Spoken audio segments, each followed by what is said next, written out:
found him? I guess everybody, right? It's the truth, Your Worship. Well, let's begin at the beginning. You picked up Mrs. Kane where? I picked her up at the airport. Time? 10 past 9. Got her here about half past. What plane did you travel on, Mrs. Kane? The 6 o'clock flight from Denver. I've come to visit my daughter. Why didn't you call from the airport? Well, I didn't have her phone number. It's unlisted. Unlisted? Well, I haven't seen my daughter in over 3 years. Well, it's a family matter. Mrs. Kane and her husband never did approve of my son. They never met Brian, but they wouldn't let a little thing like that interfere with their disapproval. Yes, we'd heard quite enough about him to... Mother, we aren't answering Mr. Selby's questions. My husband was killed last year in an automobile accident. My father died several months ago. Mother wrote to me, and I wrote back asking her to visit. And you arrived at 9:30, you said? Right. The lady rang the bell. No one answered. No one answered? Well, you see, my quarters are downstairs. Now, Janie was with me, helped me do my exercises that I do, you know. And of course, down there, you couldn't hear one thing from the other. Nobody met you at the airport, and nobody's home. You're sure you're visiting the right daughter, lady? Jane is the only one I have. Her letter said... I don't understand. Let's drive down and find a phone, huh? Well, I can't just leave. Look, lady. But, now, a shot from a gun. That would raise the devil in hell, wouldn't it? We heard a shot, and then went and found him. Jane. What is it, Janie? What's the matter? Let there be light. And so it was.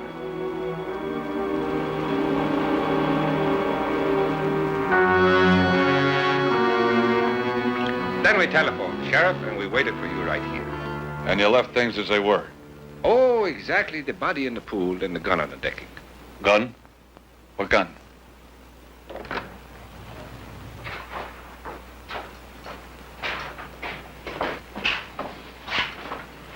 Evening, Doug.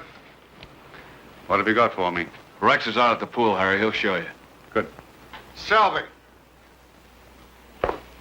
How come the sheriff's here, but the city police have to pick it off a radio call? These folks phoned Rex's office. You were notified as soon as we verified the debt. I wouldn't like to think you're trying to make me look incompetent, just because we were on different sides in the election last year. Not now. This is Otto Larkin, Chief of Police from Madison City. Together, we'll want to take statements from you all. Otto, there seems to be a gun missing. Oh, no, now. It's right out there by the edge of the pool. You can't miss that. It isn't there. But it's on the decking. All right. We'll find it for you. Charlie? Charlie, tell Bob Terry to come in, please. Okay, Mr. Selby. This gun, did all of you see it? And no one touched it? No, I mean, we all had eyes for the guy in the pool.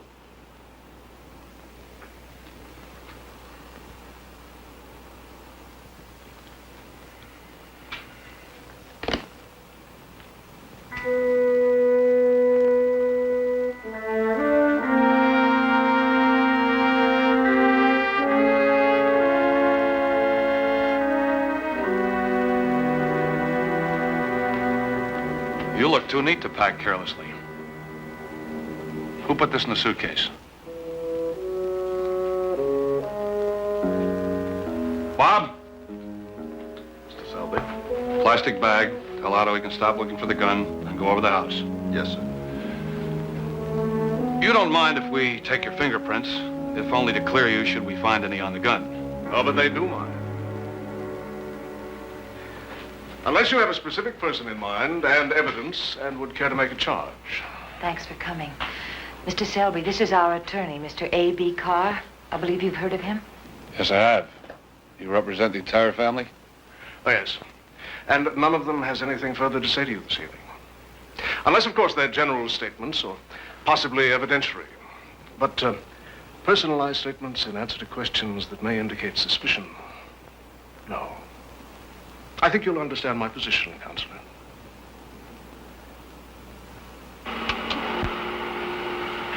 Now, this is a clear print of a right thumb that I found on a cartridge case in the cylinder of the gun.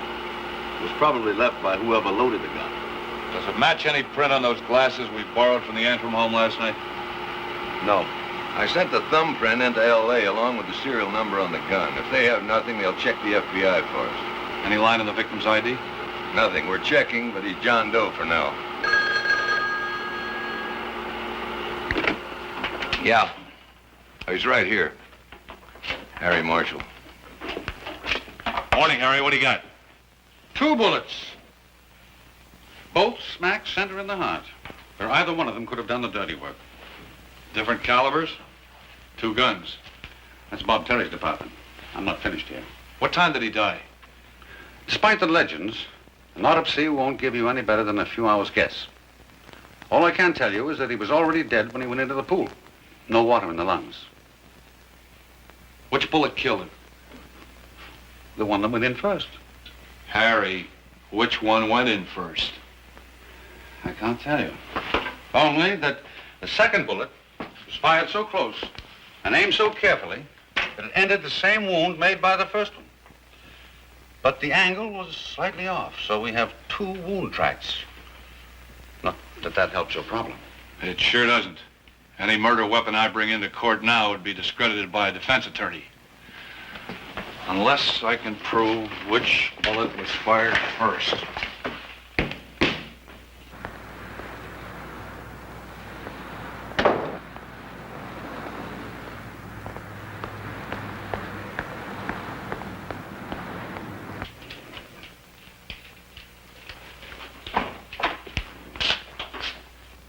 Morning, Anita.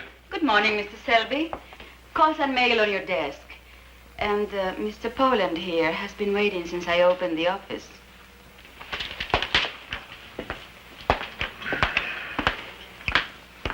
Jeffrey Poland. How do you do? Better and better, thank you. Murder in pool. Unknown victim shot at Antrim home. Can we talk about it? Yeah. Yeah, come on in. Says here you're a private detective. A state license. Came up from L.A. a couple of days ago. Bad scene. You came here to talk? Talk. An insurance investigation report is sitting in my hotel room. I sign it and Jane Antrim collects $500,000. That's a lot of money. Even today. Even for an insurance company. But you're not an insurance detective. Work some insurance squeals. Know things, hear things. Got a few contacts. So sometimes I'm brought in on the rough ones. Like the death of Jane Antrim's husband? The policy was on his life. Brian Antrim. I got the company to stall the payoff. Why? For 10% of the face value, if the claim don't go through. Well, Mrs. Antrim calls in a lawyer. A.B. Carr. He packs a lot of reputation. I've met him. He threatened suit? With interest if we don't pay up. Now, this kill. Don't know that there's a connection, but You here to give or to get? quid pro quo. You know about these people up on that hill? No, but I'd like to. The girl married Brian Antrim. A charmer, but no good. Profession gambler.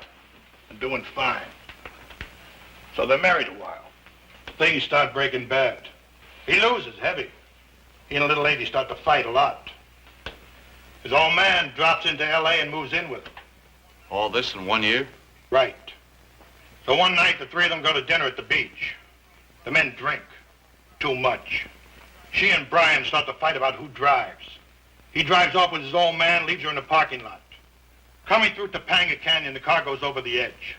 Frank gets thrown out, but Brian, He die on the scene or at the hospital? in the canyon. A fancy fancy private sanitarium nearby, a place called a Sanctuary, gets the call, sends an ambulance to bring him in. Real zip. Got Frank treatment in time to save his life. Saved his life, but he was left crippled. Beats dead. Will never walk again. Also did something in his head. Traumatic amnesia. Can't remember that night. It's convenient, huh? It happens. Still, it's convenient. With the car busting apart in the fall and then burning up. We can't prove a thing. But this nose, it smells something. No skid marks. How drunk is the guy? He don't even try to stop him going over. So I find reasons not to sign a report. Such as? Like a beneficiary can't collect if they deliberately cause the death. There's a word for that. You can prove it. They call it murder.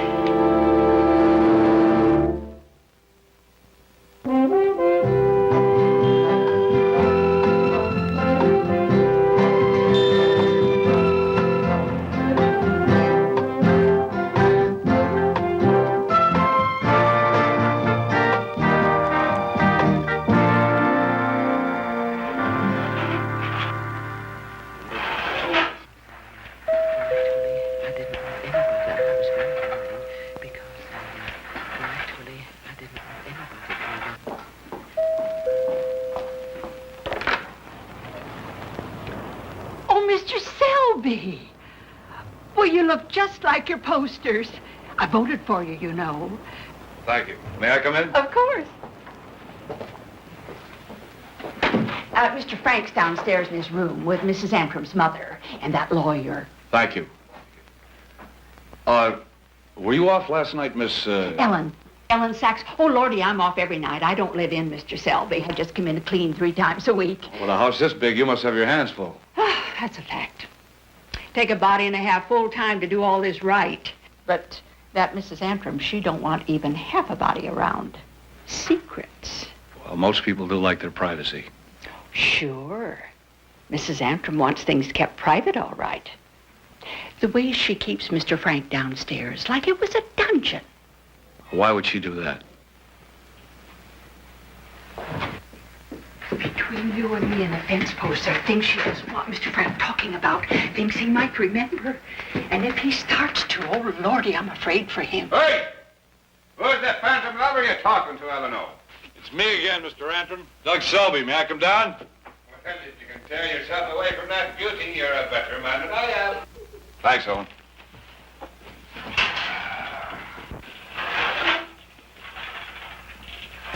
Well, in the bright light of day, this is a cheerier welcome I can give you than you found last night, Selby. Good.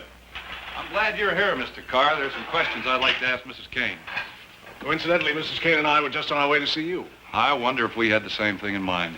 Well, I'm sorry. I did something foolish last night. Unintentionally. The district attorney will understand. The gun, I picked it up.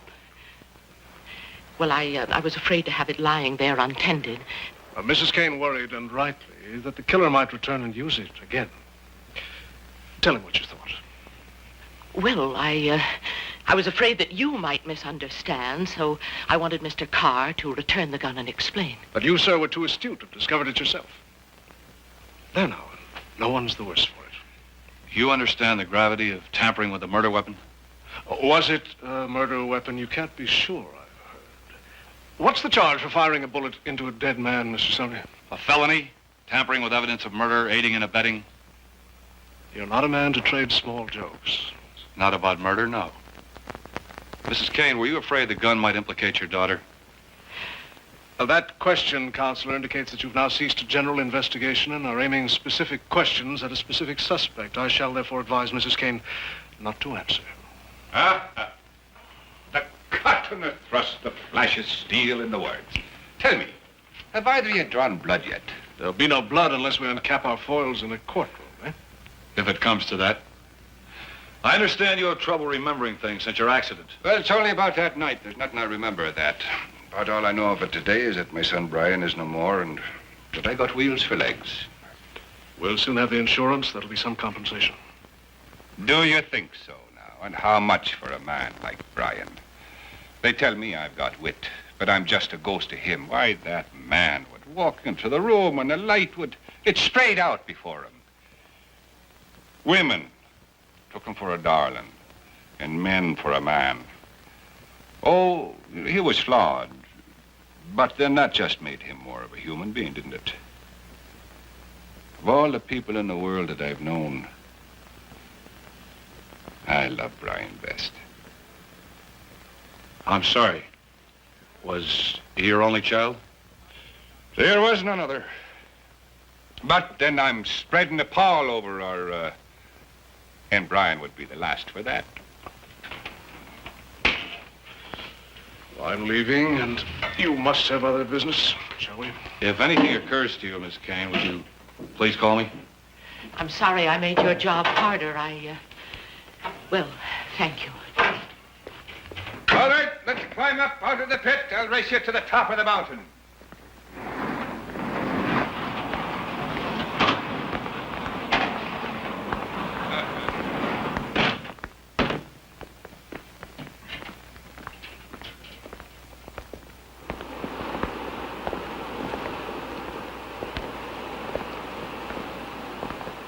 Hi, Sylvia. This is A.B. Carr. I don't think you two have met.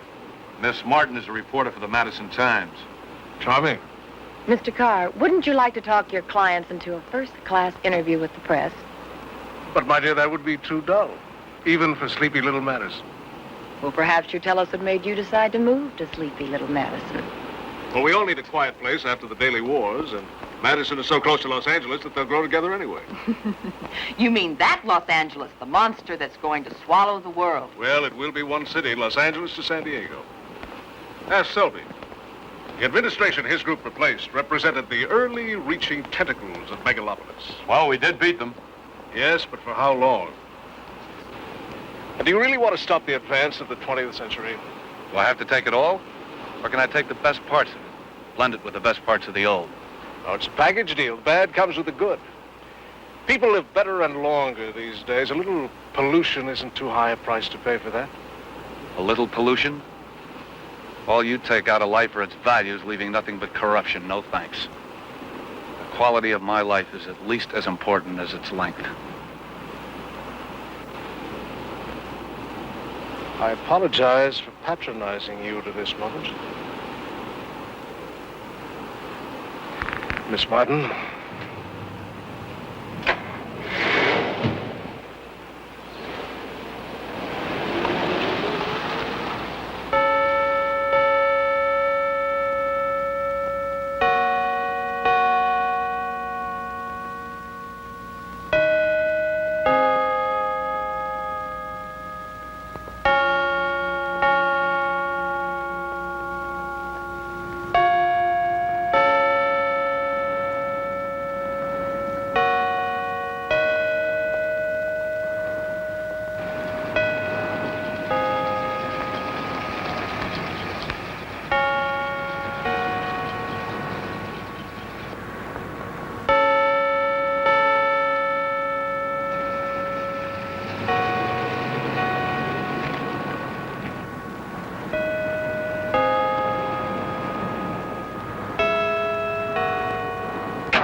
You're in trouble.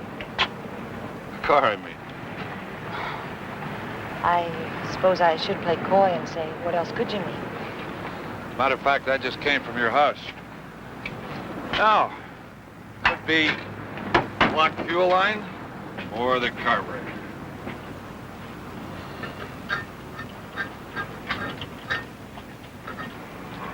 Did you find what you wanted at my house? Your mother, with your lawyer at her side, gave me an explanation as to why she hid the gun in her suitcase. I know you have to do these things, but please be gentle with Mother. She's not really used to dealing with the uglier facts of life. I'll keep that in mind. Dad gone, she's alone. It's all mine. You have Frank. He's a lively character. As you say, I have Frank. Any sign of him remembering the night of the accident? You having any luck? I have to go. In a minute. You know, I think there is something to heredity. Frank he's a great character. I imagine your husband might have been cut of the same cloth. Oh, yes. Brian was that. I remember when I first met him. He reminded me of a poem I'd learned in high school. The wind was a torrent of darkness among the gusty trees.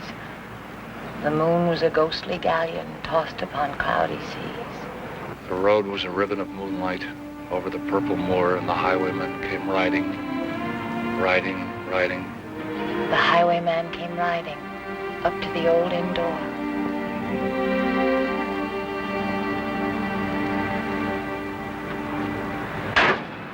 Try and start the car now.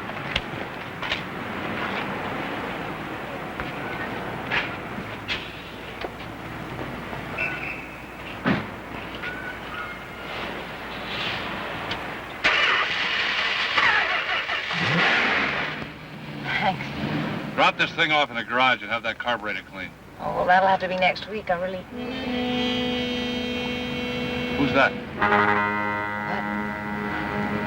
Oh, nothing. I have to go. Thank you.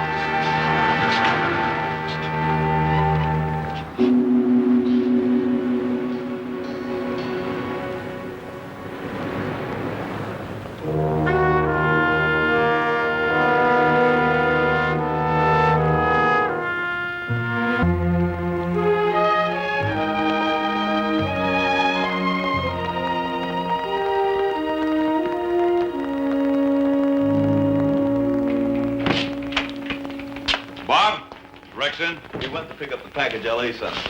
They've got a fix on our John Doe. Good. Tell him I'd like to see that stuff when he gets in, will you? Oh, Doug, those 2 bullets that were in the body? One's a Peters, 9mm. The other's a Winchester, 38. It was fired from the 38 Colt police special that you found. You couldn't by any chance tell me which one went in first. I might, with a little more magnification. Then magnify. You fix the murder bullet, I'll buy you the best dinner in Madison. Give me a little incentive. Make that in L.A. Like I said, I'll buy you the best dinner in L.A.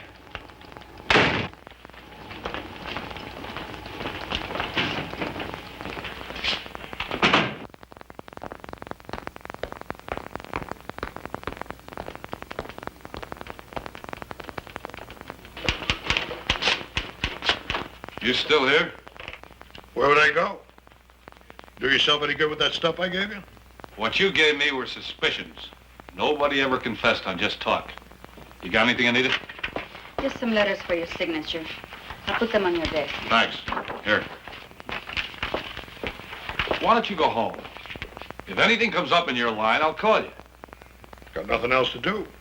So maybe sign a report and give away $500,000. My client makes money if I just sit here and do nothing. You know, the way you've been acting, you'd think it was your $500,000. Here's our package from L.A., Doug. And here's a wanted poster they were just putting out on our John Doe. Morton Rome. Yeah. Rome and the Confederate were convicted of criminal extortion last week. They beat up the guard who was moving them to Chino and took off with his gun. Serial number on the guard's gun matches the one we found at the Antrim home last night. There's more.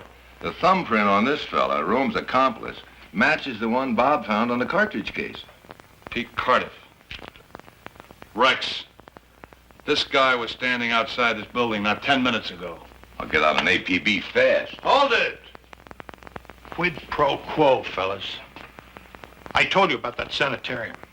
The sanctuary that picked up Frank and Brian's remains. Yes, so? The ambulance attendant was named Morton Rome, and the driver, Pete Cardiff. Now, what was that you said this morning about convenient?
My patients are people in the public eye.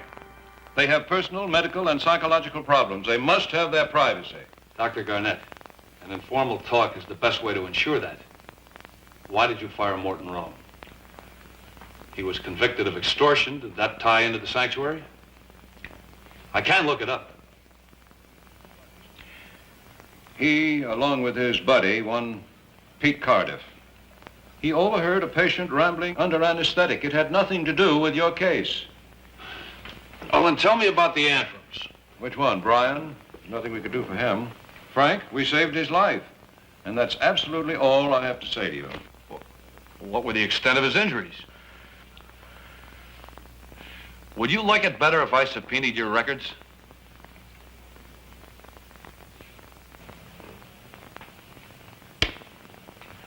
Records. Antrim. Frank. The sanctuary is the most modern private hospital on the West Coast. We're completely computerized and microfilm. A flick of the red switch, a specific request, and in a moment or two, voila. The complete medical history of one Frank Antrim. If you don't mind, I'll translate into layman's terms. The patient was admitted in a comatose state. There was injury to brain, nerve, and spine. We instituted emergency treatment. You called the family first. Well, of course. As I recall, Mrs. Antrim had some sort of trouble getting home from a restaurant. How did she respond to the news of the death of her husband? Well, she was devastated, of course, but brave. She was concerned for her father-in-law. He couldn't be moved, so she suggested that we put him up here in our best suite. There are a number of operations. How long did he stay here? For more than 3 months. And then she took him home. Yes? They're waiting surgery for you, Doctor. Thank you. I'll be right there. About his memory loss. Will he remember? Why, we can't predict about a thing like that. Traumatic amnesia after an experience of that kind is quite common. By the way, who notified your hospital of the accident? I beg your pardon? How did you know to send an ambulance? There was a phone call. Yes, that was it, of course. Who called? It was an anonymous caller. People just don't want to become involved. They'll call for help and then just fade away. Now, you'll have to excuse me. What? Why in this case? There wasn't a fight. A car went off the road. Why not give your name? I'm sure I don't know. If you'll excuse me, they're waiting for me in surgery. I hope it's been helpful. It's been enlightening. Thank you, Dr. Garnett. Good luck in your search. I'll be in surgery, Miss Harris. Dr. Garnett's office? No, I sent a report yesterday. You should have received it by now. Patient registry, January 12th, 1969. Well, I suggest you use the medical records department and see if they can give you a copy. They photostat everything that Antrim. so they've certainly got copies. Rona I'll Corbin. note if urgent.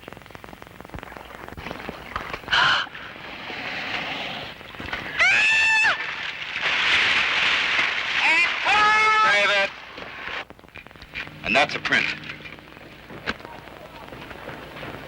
Very good, Rona. Bring your playmate with you while we get our next setup. Jack, I want a tight head on Rona. And let's put down some tracks and dolly along the bank.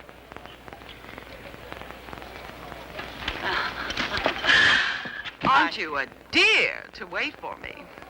And speaking of weights, curse the sadist who discovered that figure control comes from attaching tons to one's body. Let's see. Thank you, darling. Who are you interviewing for? Was it AP? No, as I told you, Miss Corbin, I'm the district attorney of Madison County. Oh, yes, of course. Are you enjoying your stay in Hollywood, Mr. Sweetie? Selby's the name. About your stay at the sanctuary. Oh, no. Naughty. That's no man's land, soldier. Rona's little hang-up. Not for publication. Gentleman's agreement? How do they treat your hang-up at the sanctuary?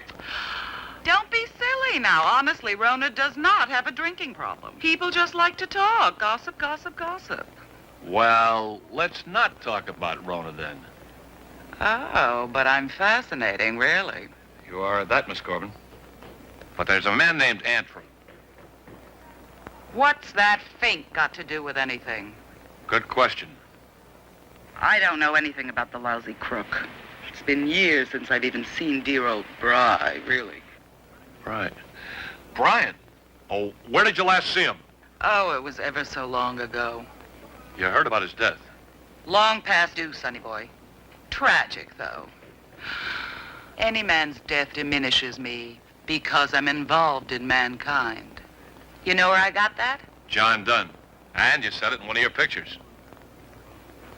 What do you make of the talk about his accident not being an accident? Who said that? Do you know anybody who'd want to kill him? I'd heard he owed money to the mob. He might have been so terrified of them he killed himself. No, suicide's a pretty drastic way to avoid being killed. Well, how about they killed him? I mean, he wouldn't pay his debt, so the mob took care of him. From the picture of the same name. No again. Tough as it was to collect from Brian alive, it was impossible to collect from him dead.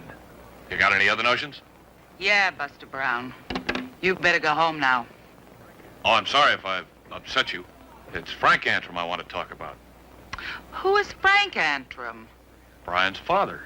He was treated at the sanctuary, had suite 220, January 12th. The guy next door? That was Brian's father? Well, didn't you talk to him? The sanctuary, you don't talk to anyone. You do your thing and you go home. I was 3 weeks that time getting resting. Nerves. Go bother whoever moved in after I left. It's that early period that interests me. Tough. Look, I don't know the Antrims, except Brian, and he was trouble. The only handy thing he ever brought me was Garnett in the sanctuary. The rest was a bad scene, and I kicked it. How did he bring you Garnett? All right, everybody, fun time. Everyone back into the pool. I have to go now. You have been sweet. May I have your robe, darling? Thank you, darling. And you must come again, soldier. In the meantime, keep a lovely thought for Rona.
Doug, they're setting you up for a kill. Read the Sentinel. Chief Otto Larkin aids in your search for the murderer. And if nothing turns up, you're the goat. You know, the guy who invents a handle for these things is going to wind up a millionaire. The Sentinel is trying to make a political issue out of this murder. Sylvia, how'd you like to do something constructive for me? If this meal is a bribe, the least you can do is feed me off china plates with silverware that doesn't bend.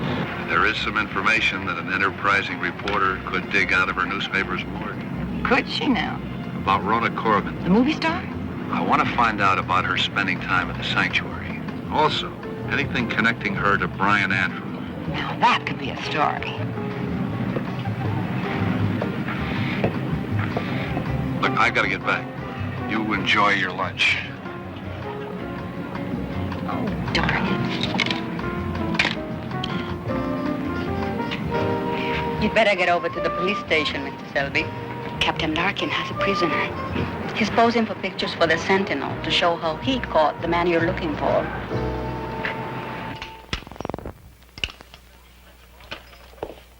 Don't forget to send me prints of all of those. Hi, Selby. Just about to phone you. Sure you were. As soon as he ran out of film. Congratulations, Otto. Did he resist? I wish he had. Mr. Cardiff, has Chief Larkin informed you of your right to remain silent and to retain counsel? Oh, you don't have to tell that one about counsel. He's all fixed. What do you mean? Tell the district attorney where I grabbed you. Like the man said, I don't have to say nothing, so you tell him.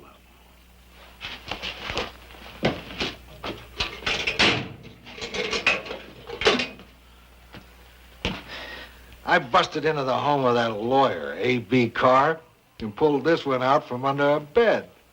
But Otto, you should have gotten a warrant. I didn't want to chance him getting away. All right, let's go over it again. How? Well, Charlie was cruising the back lanes when he sees this joker sunning himself in the yard. This guy ducks into the house when he spots the police car. Otto, even you ought to know you can't bust into a man's home without a warrant. Carr must be in L.A. on business, and we haven't got much time, fellas. There isn't much we can do now. Doug, you're a bright boy. Put your mind to it. All right, all right. If I made a mistake, it was in trying to do my duty. We're all in this together, on the same side. Come on, buddy, come up with something.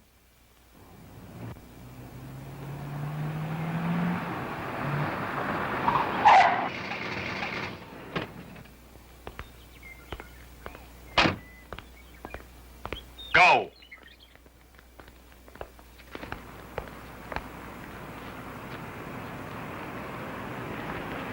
Doug, we found it.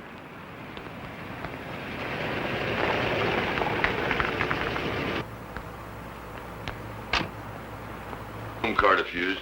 Those his prints, Bob? Loud and clear. There's 3 days' worth of newspapers over there.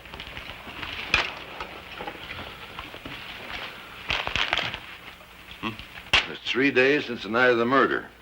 Yeah, and that creep lawyer has been hiding him out on us. Your head should go nicely beside that of the boar. May I have it now, Counselor? Search warrant signed by Judge Faraday. You can go ahead with your work, Rex. On what grounds did this judge of yours issue this warrant? He's not mine. As for grounds, today's your housekeeper's day off. I questioned her at home. She volunteered a signed statement that a man's been living here. She also identified Cardiff's wanted poster. And she gave me her keys to your home. Well, I'm sure the poor ignorant woman said a number of things, none of much legal worth. Not enough for a warrant. So I see. Well, I've been staying in my apartment in Los Angeles. I know nothing of what you think you're finding here. Evidence that a wanted man has been living in this room for 3 days. Unless you want to claim this is your normal reading matter. Oh, we all have our little hang-ups. By the way, did you find anyone here? Yes, Cardiff. Before or after you secured this warrant? You represent Cardiff? Well, before we talk about that, what do you intend to do with whatever it is you might find here? There's a question of harboring a wanted criminal. As you say, a question. But there's also a question of entering my home without a warrant. Also a question. What do you suggest? What you intended, I suggest, when you secured this warrant. If either of us presses his point, it might prove embarrassing and inconclusive. So shall we drop all the technicalities and address ourselves to the fact that you have a prisoner in custody? That might save the taxpayers. All right. I represent Cardiff. I want him returned to Los Angeles immediately so I can start his appeals. And I propose he be held in connection with the murder of Morton Rome. In that case, I want him charged, or I'll secure a writ of habeas corpus for his release. I'll secure a complaint this afternoon charging him with murder. And we'll immediately arraign and set a date for a preliminary hearing. Naturally. Now, if you'll all clear out, I'll lock my house and visit my client. Okay. All right, boys, let's go home. We saved Otto's bacon, now our fat's in the fire. There's no sign of the missing gun here. We need it if we're going to hold on to Cardiff. Doug, this Cardiff, he's nothing but a small-time punk. Where does he get cash to buy a lawyer like Carr? That's the big question, isn't it?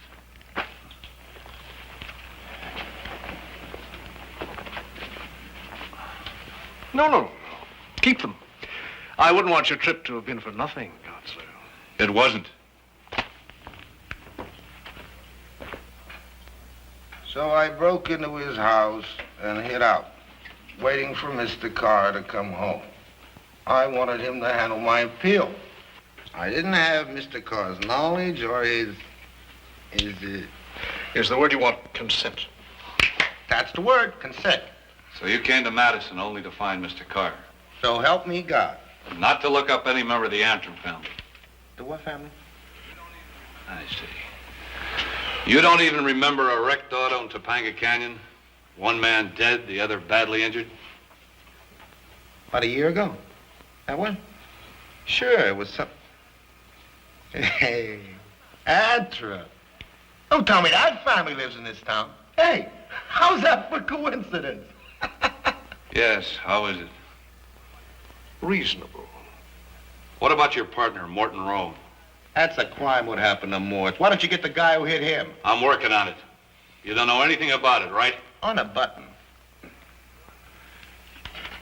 What about the gun that was found at the pool with your fingerprints in the cartridge case?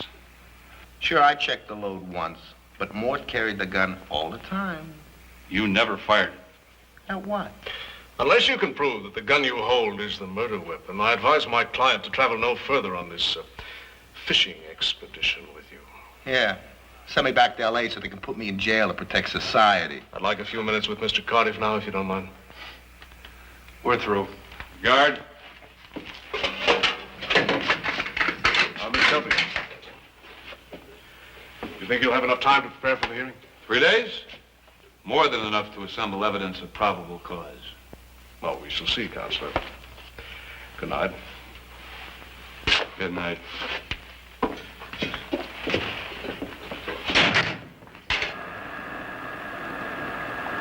Well, of course we'll be at the hearing. I wouldn't miss that for the world. And you can't add anything to what you've already told us. Well, I like to tell a tale. A small bit of encouragement. Thanks. The truth is all we want. It's not enough that my legs is crippled, but you'd bend back my tongue as well, would you? Oh, here comes me Eleanor, me cupbearer. Your cupbearer's only going to bear you 1 cup today. You've got to cut down on the caffeine. Quite right. I'll take whiskey. Oh, no such thing. You're wanted on the phone, Mr. Selby. Thank you. Excuse me, Frank. Righto.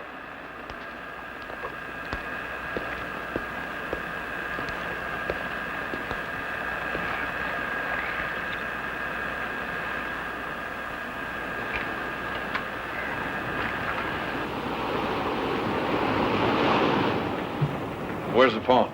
There isn't a call. I simply had to tell you I'm scared for him, and that's the truth. What happened? He's remembering. He was talking to Mrs. Antrim's mother yesterday, and he started to tell her about a wild ride he had. I know he was talking about the accident. How much did he say? That's just it. He stops 'cause she comes in, looking like the Fury. But he's remembering, and she'll do something terrible to him for that. Maybe her and her mother together. Thanks, Helen. You keep your eyes and ears open. Let me know if you hear anything more.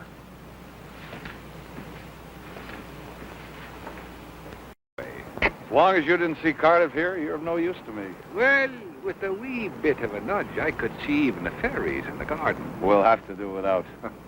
By the way, can you remember anything more about your accident? What's that all about? I still have to find out why Cardiff and Rome came here. If I could remember, I'd keep it to myself. For if there's any fault to lay in the death of my Brian, I settle that up myself. That's the job of the law, Frank. The law? It has no zest to it. Do you know, Doug, when I was a young man, I ran away from Brian's mother. I left her to take care of the boy alone. I thought you were close to your son.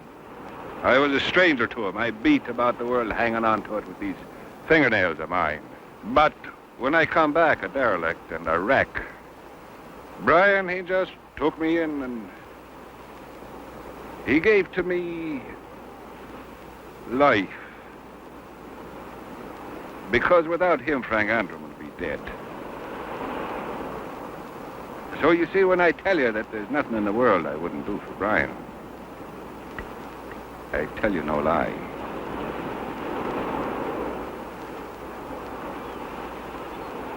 Ah, but the secret is out. For I have been carried away and the walls have ears. Been talking too much, Frank. You'll tie yourself. Oh, that's most unlikely. I'm on to my favorite subject. So I heard. He has so little company, he will ramble when he's got an audience. Well, now, what is it you're afraid I might say, sweet Janie? I'm leaving anyway. Would you like to walk me to my car? Thanks for trying, Frank. 'Twas my enormous delight, my boy.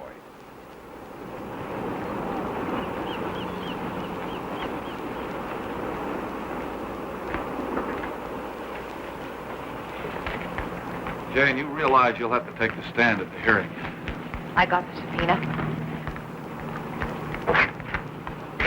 You know, you're in the poem, too. A redcoat troop came marching, marching, marching. King George's men came marching up to the old inn door. So that's it. I'm the king's man after your precious highwayman. Well, I'm afraid my tailor's fresh out of redcoats. I'm sorry, Doug. It isn't you. I just wish it were over. The insurance claim paid and I could go away from here. There's danger. Danger? I only meant that Frank would be better if I could take him away from here. How better? Just better. I hate it. The money running out, the suspicions, the dirty, grubby hands pawing at our lives. If I could only wash it all away, go back and start over. No one can. If you'd like to talk, I'd like to help you as far as my job will let me. And if it's something else, I'd like to help. As a friend. As a friend.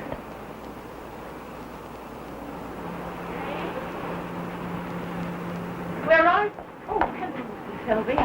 I didn't know. Janie, I simply can't talk to this housekeeper of yours. I'll be right there, Mother. Thanks for your offer. I'll keep it in mind.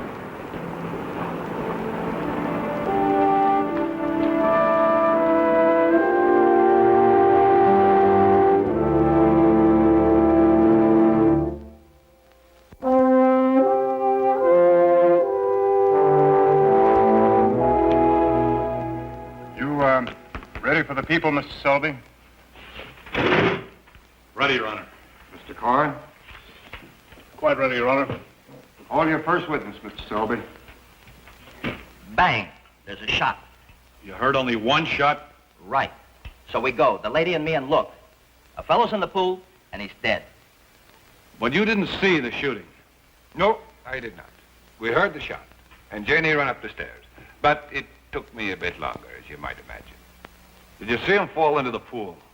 No, he was already there when I came out. All right. Well, then, would you please examine this and tell us if it looks like the weapon that you found at the pool? Yes, I picked this up and put it in my suitcase to save it for the police. Then you believe a bullet from this gun killed Morton Rome? Could be, but they were the two bullets. In my opinion, one of them was the cause of death. Thank you. That's all, Your Honor. Mr. Carr? Dr. Marshall, could you say which bullet killed Rome? I could not. Thank you. Call Robert Terry, please. This is a Peters 9mm soft-nosed bullet. It was fired into the body of Morton Rome from an unknown weapon. This is a Winchester 38 caliber soft-nosed bullet, and it was fired into the victim from this 38 caliber Colt Police Special. Which bullet entered the body first? Objection. Speculative. If Your Honor will allow, Deputy Terry will demonstrate clearly a scientific basis for his response. Well, now the court must confess to a certain amount of curiosity. Go ahead, Bob. Let's see what you have. Answer the question. This is the bullet that entered first. Now, how do you know that? Now, this is a blow-up of the nose of the Winchester bullet. You see these markings? Well, that's the material weave pattern. Now, this is a magnified piece of material from Rome's shirt. The weave pattern is similar to the pattern on the bullet. How did the marks get on the bullet? The first bullet entered, tearing an opening in the cloth. The soft lead traveling at high velocity was marked by the threads as it passed through. The second bullet, coming through the hole in the cloth which had already been made by the Winchester, picked up no markings. The Peters bullet, this clean one, was obviously fired later in an attempt to confuse the evidence. Objection to that extremely speculative conclusion. Sustained. But I do find the speculation fascinating. So, Your Honor, we've shown that death was inflicted by the Winchester bullet fired from the police special. Deputy Terry has also demonstrated, through Cardiff's fingerprints, that he had been in possession of the weapon. In conjunction with the rest of the testimony, the people asked that Pete Cardiff be held for trial in the murder of Morton Rome.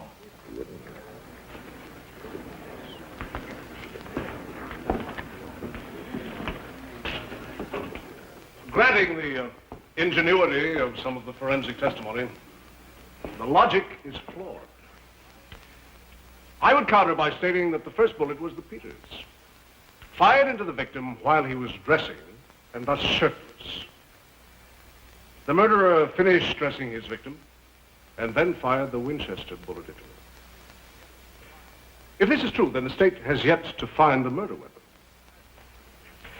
As for the police special they do have, Mr. Cardiff concedes that the gun had been in his possession earlier. But the very fact that the prints of others obliterated his upon the body of the weapon proves that the gun was subsequently in the possession of others. Now, the people have offered no proof that Mr. Cardiff was in the vicinity of the crime, unless his presence in Madison is considered vicinity. In which case, there are 50,000 souls crowding up the vicinity. But most importantly, there was no motive offered. Why? For what reason would he kill his companion and escape? Your Honor, my case in brief is that no case has been offered to bind this man over on this murder charge.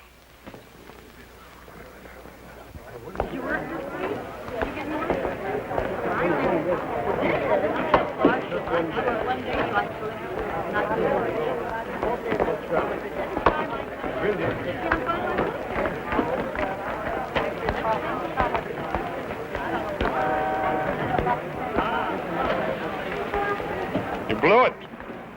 Thanks, Nick. Look, Poland, the judge's ruling didn't make my day either. Sorry, but if you could have held Cardiff, I could have stalled signing my report. Well, you did a grand job, lad. Was the judge who done you in? Mr. Poland, now that you've seen the teeth of our attorney, Do you think you might be wanting to release that money? Not much, no. Wouldn't you like to tell me how your car ran off the road? Oh, did you hear that now? He's thinking that I wouldn't delight to tell the story if I could remember it. He's intimating, Janie girl, that you'd take $500,000 for Brian. That's a question, ain't it? No, Poland. The question is whether you sign your report within 24 hours. Or I institute suit against you and the insurance company for the money, interest, and character assassination. Shall we go?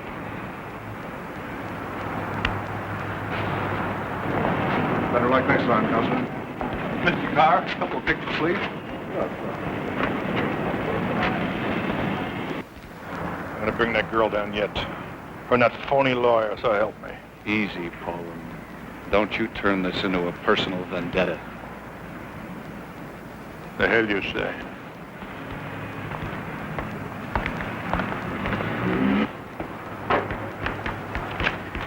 Bad break in there, Doug. Won't look good in the papers, I'm afraid. Thanks, Otto. Now what are your plans for Carter? Charlie and me are going to run him straight down to L.A. He's their problem now. You gonna stand here all day? Take me to your leader.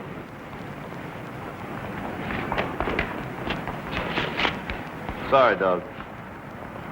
You did fine, Bob. And I still owe you that dinner in L.A. Forget it. Right now, I don't have much of an appetite. Yeah, I know what you...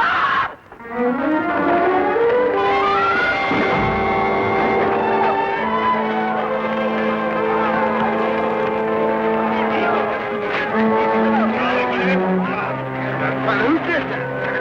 Whose fault is that? Charlie, easy! I got him, Done.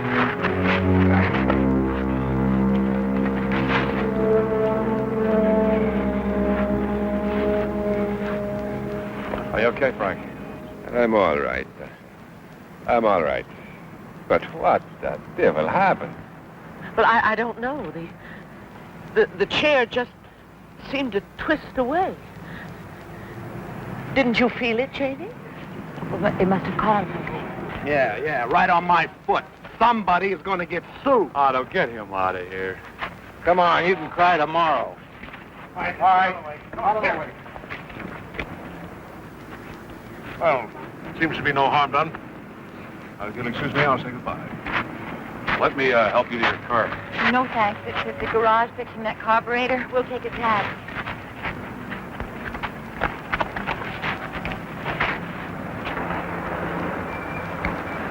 Cardiff's getting away with murder. And all we can do is stand here and wave goodbye.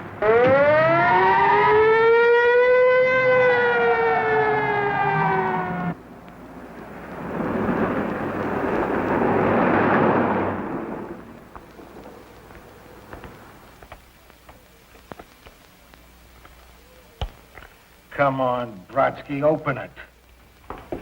Ooh, look at here what we got now. Where's that picture you took? Oh, sorry, Chief. That picture is going to be on the front page of the Madison City Times in exactly 1 hour, along with a story about Chief Larkin was overpowered by his prisoner, then left handcuffed to another officer while Cardiff escaped in the police chief's car. Get her out of here! Oh, I'll go quietly, Chief. See you later, Doug. How did it happen? He had a gun. Cardiff. We weren't 15 minutes out of town when he's ramming a gun in my side. Made us drive out in the desert and dumped us. Took our car, keys, guns, everything. And Otto misplaced the master key. Otto, how did he get the gun? I bet that shyster lawyer slipped it to him. Carr wouldn't get in that deep for anyone. Must have been someone else. The trial. Or that accident with the wheelchair. You know, during that pileup, anyone could have shoved a gun into Cardiff's pocket. Ow! Watch that pick. Cardiff's loose with an arsenal. We better find it fast. Already called for roadblocks.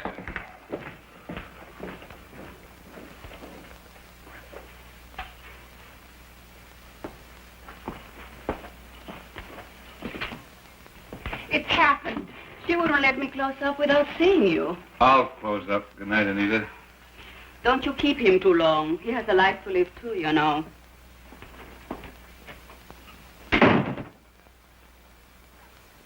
What happened? Something to Mr. Frank. I told you it would. What? It all started when they got back from the trial. She and Mr. Frank, they were down in his room fighting. Did you go downstairs? I started to, but Mrs. Antrim. she was coming up. She told me to mind my own business. Then she wanted to go out, but her car hadn't come back. So she sent me into town to shop for the groceries in my car. She just wanted to get me out of the house. It was dark and real quiet when I got back. So? There was nobody home. Well, what about Mrs. Kane? They dropped her off in town earlier. But it's Mr. Frank's room I wanted to tell you about. It was all torn up like there'd been a big fight. And to one side of his room, on the floor, What? blood. What's happened to Jane? Oh, I didn't know anything had. Well, she's not here. No, the taxi brought me home just 15 minutes ago. Nobody's here. Have you looked down in Frank's room? Well, I called down. Let's have a look.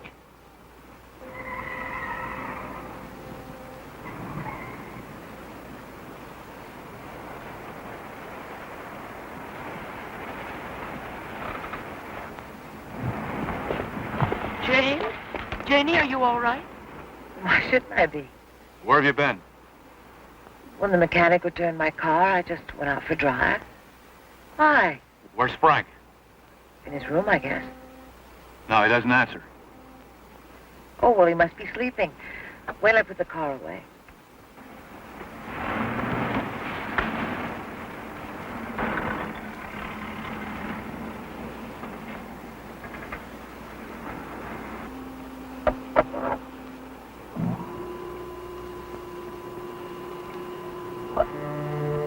What's that?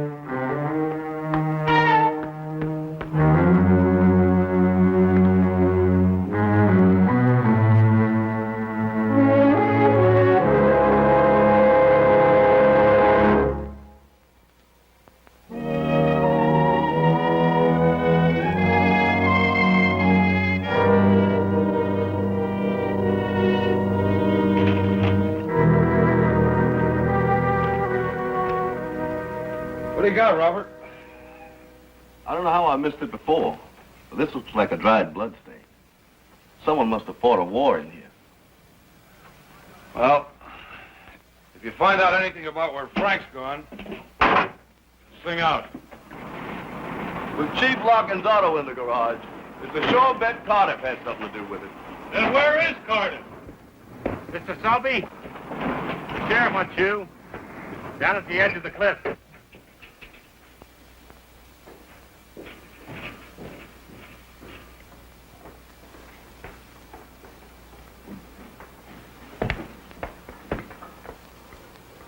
Listen to me. How many times do I have to tell you my car's been found? You can stop looking for it.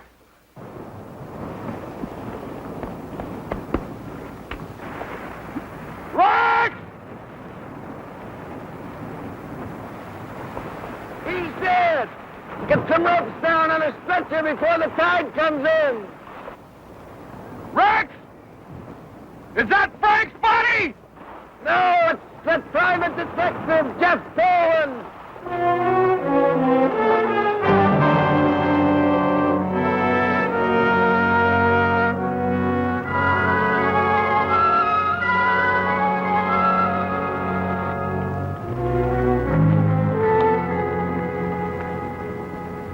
Can't tell very much. Multiple contusions from the fall, head bruises. Could be anything. Get on the autopsy right away, will you, Harry? Sure thing.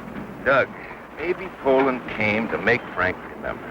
They fought here. Frank was strong enough to cause a fuss, and they both went over. Nah, I can't buy that. Read the ground. You're the elk hunter. You read it. There's no grooves. Should be if the wheelchair was involved. There was some kind of a fight here, but not with a man in a wheelchair. No, it was two men, toe to toe. And with Otto's car in the garage, I'd say one of them was Cardiff. Wheelchair. How did it get down there? Maybe Frank wheeled himself out and He saw... couldn't have. Frank can only get out of his room by riding that lift up. I found that lift at the bottom of the staircase, and by the looks of his room, he fought down there and lost. Fought who? Either Cardiff or Poland. Body was dragged here in a wheelchair, dropped over the side. Chair landed on a rock, Frank in the water, and he was washed out by the tide. It appears. No, physically, I don't think Poland could have done it. But there was a fight here. How do you figure that? Try this. Poland saw Cardiff dragging Frank. He jumped him and was killed for trying. Why? Why kill Frank? All right, say Poland stumbled onto something, had to be taken out in the spur of the moment. But Frank, that had to be premeditated. Why? I can give you a reason. His memory came back. Say it did. Who's threatened? His daughter-in-law. And she stands to inherit the $500,000. No. Jane Antrim couldn't kill two men by herself and throw them over the cliff. No, but a strong young thug for an accomplice could have. There's a link with Cardiff going back to the death of her husband.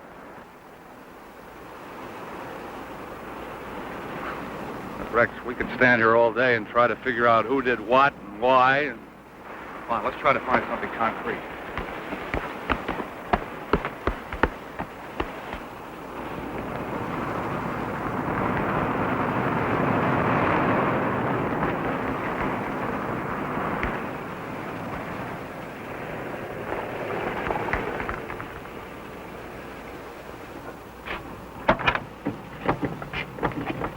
How's it going? A lot of latents here. Here's a worksheet I found on the seat. Should be useful in eliminating the mechanics prints.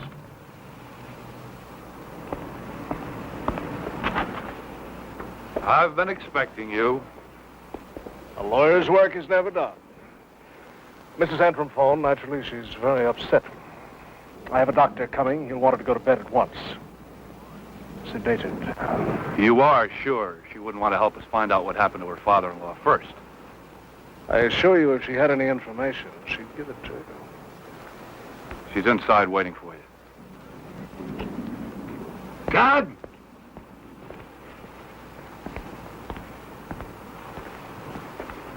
Look at this guck. Oil tar splattered over the bottom of the car, and it's fresh. She must have driven it over a newly repaired road. The county doesn't use oil tar on its road. It was a private road. Bob, let me see the mechanic's invoice. What are you looking for? The mileage. When the car left the garage, it read 9,147 miles. And the odometer on her car now reads 9,190. Now, that's a 43-mile difference. 3 miles lost bringing the car from the garage to the Antrim home, leaving a round trip of 40 miles. 20 up and 20 back. This represents a 20-mile circle around the Antrim home. The mechanic swears there was no oil tar under her car when he worked on it. So, somewhere on this line, there's a freshly repaired private road. We gotta find it, Rex. Morning, Harry. Yeah, that fall that Poland took makes it almost impossible to determine the exact cause of death. Harry, Bob analyzed the dried blood stains we found downstairs. He says it was type B. What was Poland's blood type? I see. Thanks. Type O. Then Poland wasn't killed in Frank's room. Now, what's your move, Doug? I'm driving down to Los Angeles. Now, you look out. You know, someone down there might have sent Cardiff. He could be the arrow to someone's bow. Poland was digging in only one hole. The death of Brian Antrim. His murder must have come out of that search. Why? Well, of course, I won't resist a court order, Mr. Selby, but it seems... Here's the copy of Mr. Antrim's medical record, Doctor. Thank you, Miss Harris. By the way, Dr. Garnett, is there any reason you didn't tell me that you'd known Brian Antrim? I didn't think that was important. I had done minor surgery on him years ago, early in my career. I'd forgotten it, that's all. It's quite a coincidence. his accident so near your hospital? It had to happen near someplace, didn't it? Life plays funny tricks. So does death. Like your ambulance driver and his attendant turning up in Madison. Sure you'll find it has no connection with the sanctuary. Certainly we'll find the truth. You know, the last time I was here, someone tried to force me off the road. That's terrible. It must have been an accident. Another accident. If anyone notified a potential killer of my activities, that person would be charged as an accessory. Did you know that? Well, of course. I would assume that anyone did It a thing helps like to be aware of those little things. Goodbye, Doctor.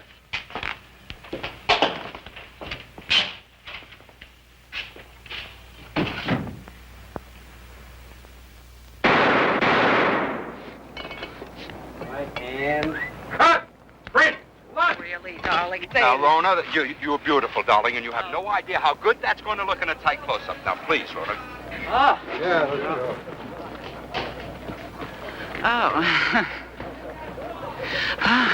Do sit, Mr. Soldier. It's exhausting looking up at you. Selby, the sanctuary, remember? Look, sweetie poo, close the door on that. Did you ever know a Morton Rome or a Pete Cardiff at the sanctuary? Look, Miss Corbin, it's a murderer I'm after.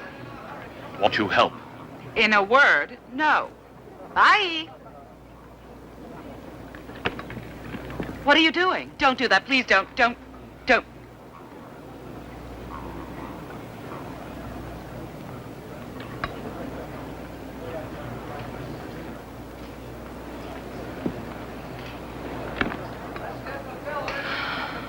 How did you know? I'd never heard a cork pop. All that champagne and you're clear-headed. A case of ginger ale just went in your dressing room and an empty one came out. I tasted some champagne once. Yuck. Why all this camouflage to cover up the real reason you go to the sanctuary? It's hard to see the scars left by plastic surgery. Some joke, huh? Rona Corbin, sex symbol, put together by a plastic surgeon. It's not a major crime. Look, I'm not a kid anymore. That is a major crime these days. You gotta be young or you insult people by not dropping dead. Especially in this business, and there's no middle years. You're young or you're old, period. You'd rather have people think you're a drunk. Listen, there's some fun in a good-natured tippler. But a sex symbol who has her face lifted every year is a bad joke. All this is my thing, and I love it, Selby. So don't blow it for me, please. I want to know about Brian Antrim. Oh, look, I was a kid. We got into some trouble, and he dumped me. When I became a starlet, he showed again. When it looked like my career wasn't going anywhere, out he ran again. Then bang, when I made it big, hocus pocus, Brian. But I'd smartened up, I told him to pack it. That's the last I saw him, so help. You got a real thing about him, don't you? Brian? He's one of the world's great people users, a taker, anything from anybody, a no good. That's not the picture I get from the family. Oh, come on, they had to be used more than anyone. To know Brian was to want to kill him. Miss Corbin, how was Brian connected to Dr. Garnett?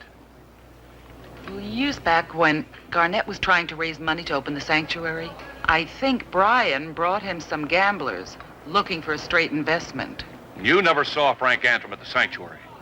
Not really, twice. They wheel him down the hall and into his room after his operations. Could the operations have been back here someplace where it might affect his memory? It could be. He was all bandaged up. There was one wild thing about him. His night visitor. His what? His night visitor. Every night someone came into his room. I could hear pacing like an animal in a cage. And then thumps. Crazy sounds. Heavy breathing afterwards. It was a weird scene. But during the day, nothing. Quiet as a grave.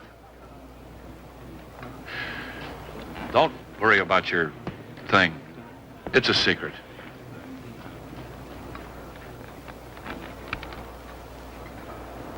keep a warm spot in here. For our Rona, won't you, soldier?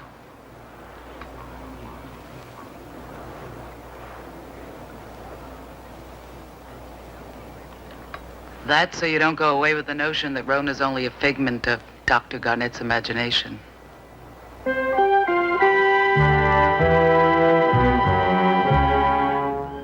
His night visitor. It was a weird scene. Yes. Yes.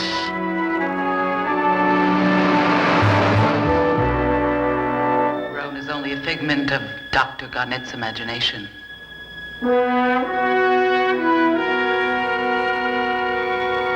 So that's the way it is.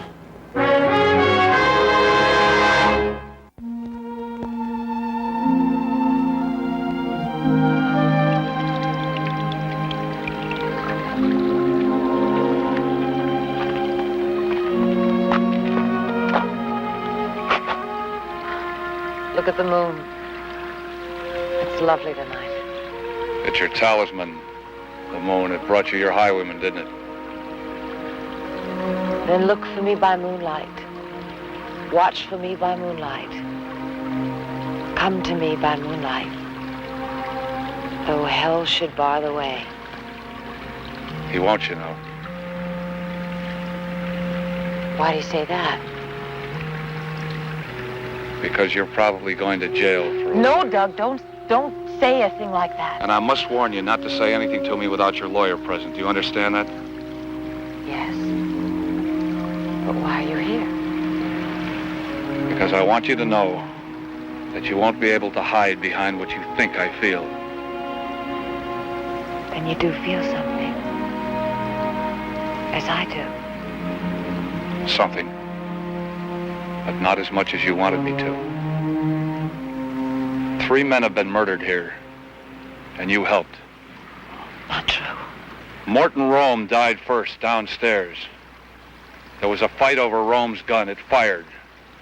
But there was no way to get rid of the body. Your mother's taxi blocked your car in the garage. So Rome was carried on the patio, and a second bullet was fired from a different gun to muddle the evidence. Lies. Lies. Why would Rome come here? For money. So he wouldn't tell about the death of Brian Antrim. I don't want to hear. But you know. That's why Rome and Cardiff came to see you. No, it's not true. None of it's true. When you find Cardiff, he'll tell you. Cardiff drove the ambulance that night. He was too young for the part. That's why Rome had to play it.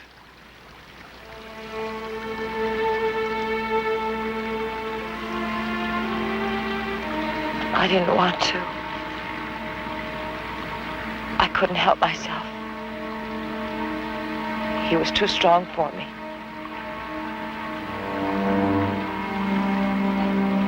Help me. Please, Doug. Help me. I can't. There's too much blood.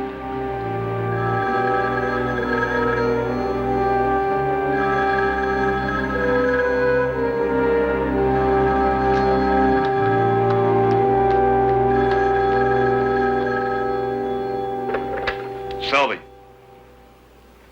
we're on our way.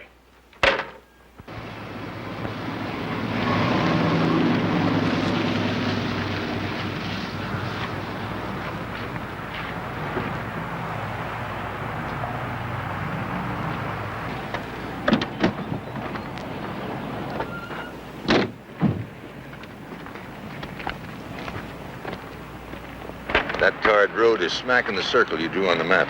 You must have rented one of these houseboats. Which one? Let's wake up the manager.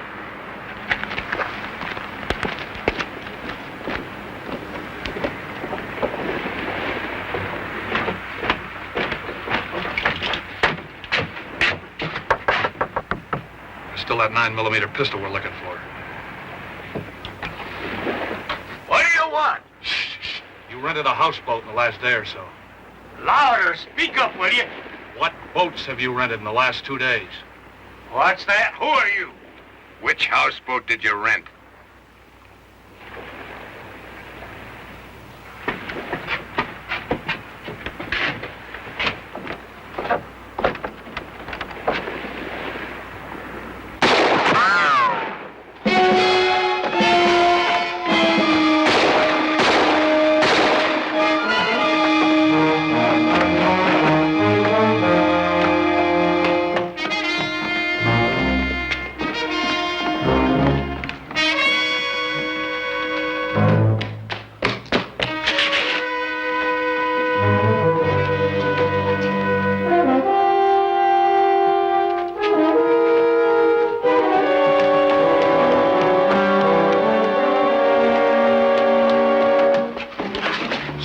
and don't move. Please, Doug, you're keeping me from doing my job. That man has killed 3 times already. Rome, Poland, and Cardiff. Cardiff, I...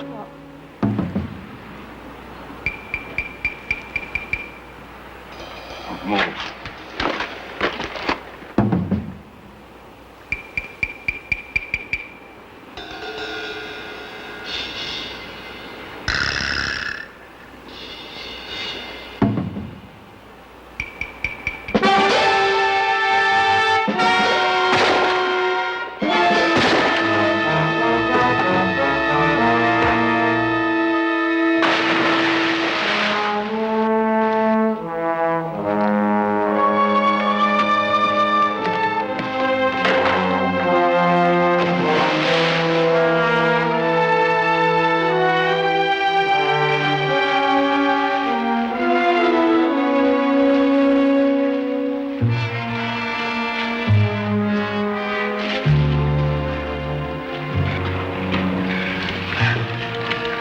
He doubled back on us. But who is it?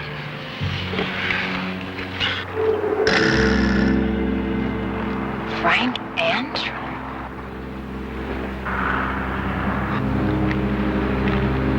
This isn't Frank. This is Brian.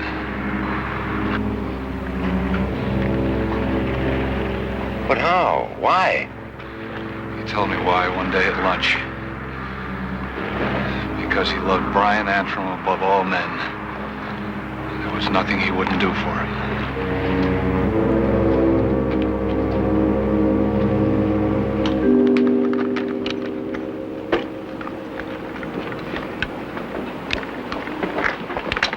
After you get the shots of the pool and the Palisade Cliffs, rush them to the office so they make the morning edition. I'm on my way. Good.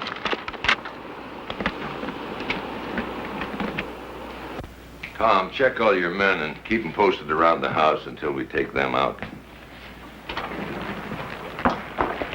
Rex, better get down there with Bob and keep an eye on things. But don't get so close they can't talk privately. Letting them talk to their lawyer in their own house. I don't know why you're so good to them. They should be in lockup right now. They'll be in lockup soon enough. A little humanity mixed with due process doesn't cost a cent. Mr. Selby, somehow I feel responsible. I don't understand. Please, tell me. How did it all happen? Why? Well, I don't know why, but I can tell you how it happened. Brian owed money. Money he didn't have to the syndicate. To save his life, he decided to die with Dr. Garnett's help. That would cancel the debt and bring, through Jane, $500,000. He hired 2 other accomplices, Morton Rome and Pete Cardiff. First, Brian had to build a new role for himself. His father had died in Europe, but nobody knew that. So Rome, posing as Frank, Brian's father, took time off from the sanctuary and came here for a visit.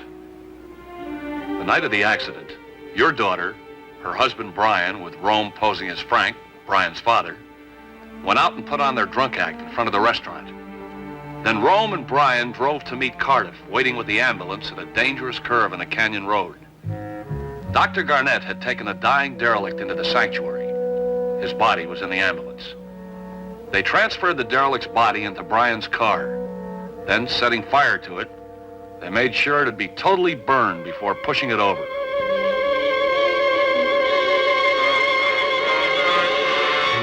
Then Rome reverted to an ambulance attendant, and he and Cardiff drove back to the sanctuary, bringing Brian on a stretcher, leaving the derelict's corpse to be identified as Brian. An actress friend gave me the idea for what followed. Dr. Garnett, the plastic surgeon, altered Brian's face, simply aging him for his role as Frank. They made up a false dental chart to conform with the derelict's teeth. Cardiff had broken into the office of Brian's dentist and switched charts. Between the widow's lies and the fake dental charts, Brian is established as dead. Frank is alive, with traumatic amnesia and confined to a wheelchair, helping to attest to the authenticity of the accident. Up to then, they'd made no mistakes aside from Brian's noisy exercises in his hospital room every night. They bankrupted themselves paying off their accomplices. only to find their own payday held up. Stahl, Jane, and Brian rented this house and retained A.B. Carr to force payment. On their own, Rome and Cardiff got into trouble. Escaping from the police, they needed cash to get away. They decided to blackmail the Antrums. Brian killed Rome and dumped his body into the pool. Then everything fell apart. Cardiff hid out in their attorney's house for safety, using the phone to blackmail the Antrums into a promise of money and the services of Carr when needed. Dr. Garnett called to tell him I was snooping down at that end. So Brian stole a car and tried to stop me by causing another accident. We caught Cardiff, and Brian had to help him escape. He released the handbrake in his wheelchair and ran into the police so he could slip the prisoner a gun. Then Cardiff escaped in the police chief's car and came here for his payoff. He walked into a trap, and Brian killed again. This time he carried the body to the edge of the cliff, but Poland stumbled onto him. He attacked Brian to stop him from throwing Cardiff into the sea. He died trying. Panic set in, and once again, Brian decided to die. He threw the wheelchair down to the rocks beside Poland's body. He wanted us to believe that Cardiff had killed both men and disappeared. We'd forever be looking for Cardiff that way. Then Jane drove Brian to the houseboats. He was to stay there until your daughter collected her $500,000, and then they would both go abroad.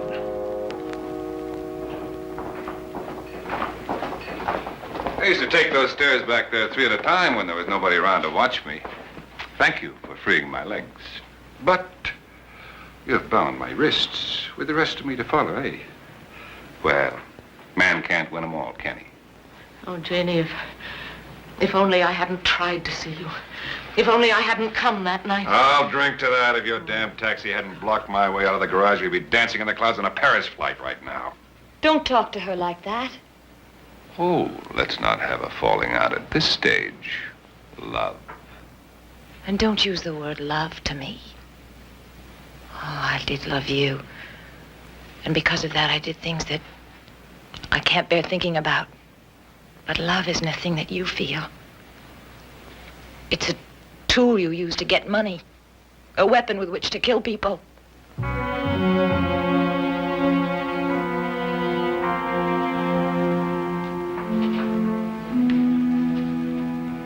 It's been a long time since I felt anything for him. Anything but fear. I went on because I didn't know how to stop. And he was too strong. Please don't believe me. It doesn't matter. Don't say anything more. Anything I say you will use against me. You are, after all, a king's man. Someone has to be.